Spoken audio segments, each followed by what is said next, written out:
പ്രിയമുള്ളവരെ, വിശുദ്ധ ബൈബിളിനെ ആസ്പദമാക്കിക്കൊണ്ട് ഞങ്ങൾ സംപ്രേഷണം ചെയ്യുന്ന ഒരു ചാനലാണ് ബൈബിൾ വചനങ്ങൾ എന്ന ഈ ചാനൽ. ഈ ചാനലിൽ കൂടി വിശുദ്ധ ബൈബിളിലെ പഴയ നിയമത്തിലെ ഉൽപ്പത്തി പുസ്തകം മുതൽ പുതിയ നിയമത്തിലെ വെളിപ്പാടിന്റെ പുസ്തകം വരെയുള്ള എല്ലാ അധ്യായങ്ങളും ഉൾക്കൊള്ളിക്കുവാൻ ഞങ്ങൾ ശ്രമിക്കുകയാണ്.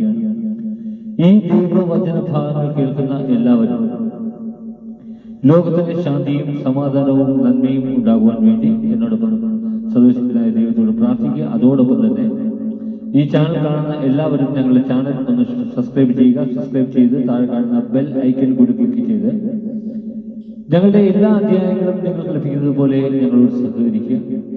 നിങ്ങളെവിടെയും പ്രാർത്ഥന നിർഭരമായ സഹകരണം തുടർന്നും സഭനെയും പ്രതീക്ഷിച്ചുകൊണ്ട് പുറപ്പാടിന്റെ പുസ്തകം 31 അധ്യായം.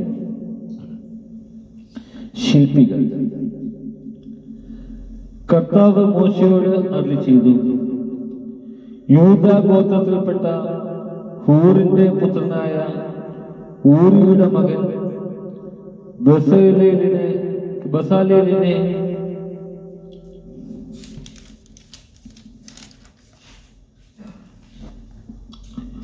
ഞാൻ പ്രത്യേകം തിരഞ്ഞെടുത്തിരിക്കുന്നു. ഞാൻ അവനിൽ ദൈവിക ചൈതന്യം നിറച്ചിരിക്കുന്നു. സാമർഥ്യവും ബുദ്ധിശക്തിയും വിജ്ഞാനവും എല്ലാത്തരം ശില്പവേലകളിലുമുള്ള വൈദഗ്ധ്യവും അവന് ഞാൻ നൽകിയിരിക്കുന്നു. കലാരൂപങ്ങൾ ആസൂത്രണം ചെയ്യുക, സ്വർണം, വെള്ളി, ഓട് എന്നിവ കൊണ്ട് പണിയുക, പതിക്കാനുള്ള രത്നങ്ങൾ ചെത്തിമിനുക്കുക, തടിയിൽ കൊത്തുപണികൾ ചെയ്യുക എന്നിങ്ങനെ എല്ലാത്തരം ശില്പവേലകൾക്കും വേണ്ടിയാണിത്. അവനെ സഹായിക്കാനായി ദാൻ ഗോത്രത്തിൽപ്പെട്ട അഹിസാമാക്കിന്റെ പുത്രൻ ഓഹോലിയാബിനെ ഞാൻ നിയോഗിച്ചിരിക്കുന്നു. ഞാൻ നിന്നോട് കൽപ്പിച്ചതെല്ലാം നിർമ്മിക്കുന്നതിന് എല്ലാ ശില്പ വിദഗ്ധന്മാർക്കും പ്രത്യേക സാമർഥ്യം കൊടുത്തിട്ടുണ്ട്. സമാഗമ കൂടാരം, സാക്ഷ്യപേടകം, അതിന്മേലുള്ള കൃപാസനം, കൂടാരത്തിന്റെ ഉപകരണങ്ങൾ, മേശയും അതിന്റെ ഉപകരണങ്ങളും, വിളക്കുകാലും അതിന്റെ ഉപകരണങ്ങളും, ധൂപപീഠം, ദഹനബലിപീഠവും അതിന്റെ എല്ലാ ഉപകരണങ്ങളും,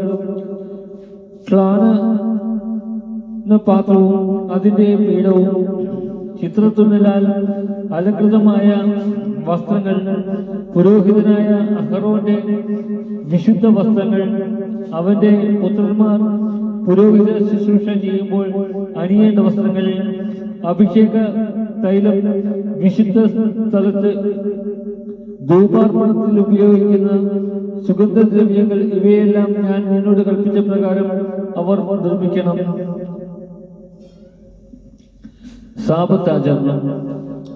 കർത്താവ് മോശയോട് അരുളി ചെയ്തു, ഇസ്രായേൽ ജനത്തോട് പറയുക, നിങ്ങൾ എന്റെ സാബത്ത് സൂക്ഷ്മമായി ആചരിക്കണം. എന്തെന്നാൽ കർത്താവായ ഞാനാണ് നിങ്ങളെ വിശദീകരിക്കുന്നതെന്ന് നിങ്ങൾ അറിയാൻ വേണ്ടി ഇത് എനിക്കും നിങ്ങൾക്കും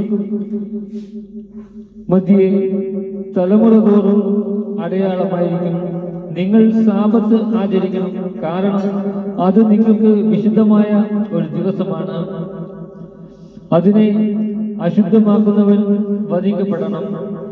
അന്ന് ജോലി ചെയ്യുന്നവൻ ജനത്തിൽ നിന്ന് വിച്ഛേദിക്കപ്പെടണം. 6 ദിവസം ജോലി ചെയ്യണം, എന്നാൽ 7-ാം ദിവസം സാബത്താണ്, കർത്താവിന് വിശുദ്ധമായ വിശ്രമദിനം. സാബത്ത് ദിവസം ജോലി ചെയ്യുന്നവൻ വധിക്കപ്പെടണം. ഇസ്രായേൽ ജനം ശാശ്വതമായ ഒരു ഉടമ്പടിയായി തലമുറ തോറും സാബത്ത് ആചരിക്കണം. ഇത് എനിക്കും ഇസ്രായേൽ ജനത്തിനും മധ്യേ ശാശ്വതമായ ഒരടയാളമാണ്. കർത്താവ് 6 ദിവസം കൊണ്ട് ആകാശവും ഭൂമിയും സൃഷ്ടിക്കുകയും 7-ാം ദിവസം ജോലിയിൽ നിന്ന് വിരമിച്ച് വിശ്രമിക്കുകയും ചെയ്തതിന്റെ അടയാളം ഉടമ്പടി പത്രിക നൽകുന്നു. സീനായ് മലയിൽ വെച്ച് മോശയോട് സംസാരിച്ചതിന് ശേഷം ഉടമ്പടിയുടെ 2 പ്രതികൾ തന്റെ വിരൽ കൊണ്ട് എഴുതിയ 2 കൽപ്പനകൾ ദൈവം അവന് നൽകി. നമ്മുടെ കർത്താവായ മിശിഹായ്ക്ക് സ്തുതി.